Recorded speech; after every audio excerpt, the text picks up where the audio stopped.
So I just saw Avengers Infinity War. I am a comic book movie fan at heart. In fact, The Dark Knight is in my top 5 favourite films of all time, so my expectations were naturally very high when walking into the cinema. Somehow, I still managed to really love this film. Note, this is a spoiler-free review. No deaths, twists, turns, returns, shocks or surprises will be exposed or referenced in this review, except of course the part where Luke Skywalker.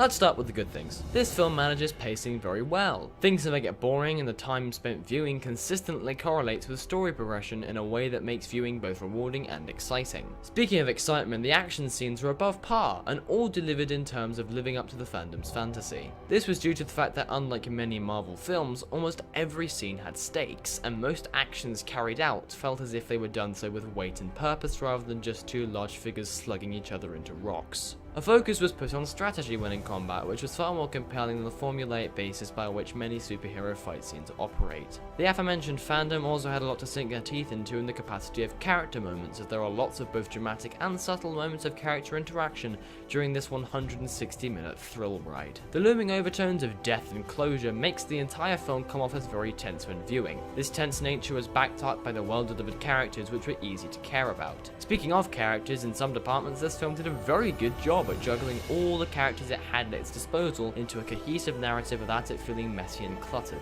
Surprisingly, Gamora, Scarlett Witch, Peter Quill, Rocket Raccoon and Doctor Strange all offer up far more weight to the plot than I would have anticipated, all with positive effect. The vast majority of comedy really did work for both me and the audience, with Drax and some of the side characters getting hilarious one-liners. The movie wasn't particularly well shot, but its visual presentation helped give it scope and therefore importance. Whilst the shot composition wasn't especially exceptional, the visuals themselves definitely were. Almost every frame exploded with dynamic animation and colourful vibrancy. It also doesn't beat you over the head with laborious political dialogue scenes that kill the picture's momentum, and appreciates the expected entertainment value that it should provide while still keeping the story going and still developing characters. For a Marvel Studios motion picture, it actually dealt with some pretty complex themes, such as responsibility, the idea of what makes someone truly evil, and how far you will go to achieve your ambitions, whilst not always taking itself too seriously but still being contrived when it needed to be, which was a lovely change of pace. In terms of living up to hype, envisioning fanatic fantasy, and refining characters, this movie is an effortlessly involving and extremely fun watch for any Marvel movie fan.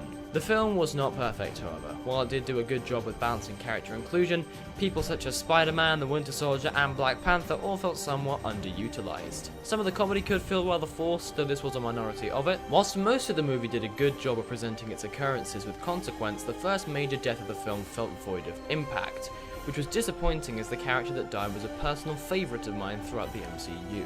During the third act, there is a massive fight scene, which did seem to drag on. This part of the film is where we get the shot of Captain America and Black Panther leading an army of Wakandans into combat from the trailer. The movie thankfully cut away to other things and had cool segments in the battle frequently enough to avoid the experience getting boring. Mark Ruffalo as Bruce Banner just pissed me off. He never seemed believable, and he said everything so timidly or in a way that seemed like the emulation of an emotion rather than a genuine one. A similar critique can be made of Benedict Cumberbatch's portrayal of Doctor Strange, just to a lesser extent.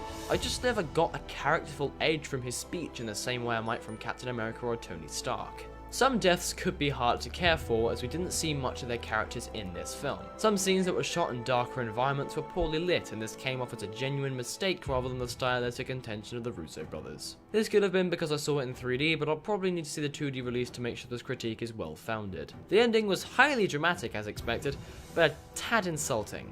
The audience are effectively treated like children, as we are told to believe something that just isn't believable with modern sensibilities. Don't get me wrong, the ending is one of the best things about the movie, but you really have to suspend disbelief to take it on with every implication. Overall, Avengers Infinity War is entertaining, shocking, and truly satisfying. Between its numerous awesome moments, killer soundtrack, and breathtaking visuals, this superpowered lightning bolt of a movie is my favourite Marvel movie to date, and I'm giving it a 7.5 out of 10. Also, expect the review for Other Dogs very soon. Goodbye.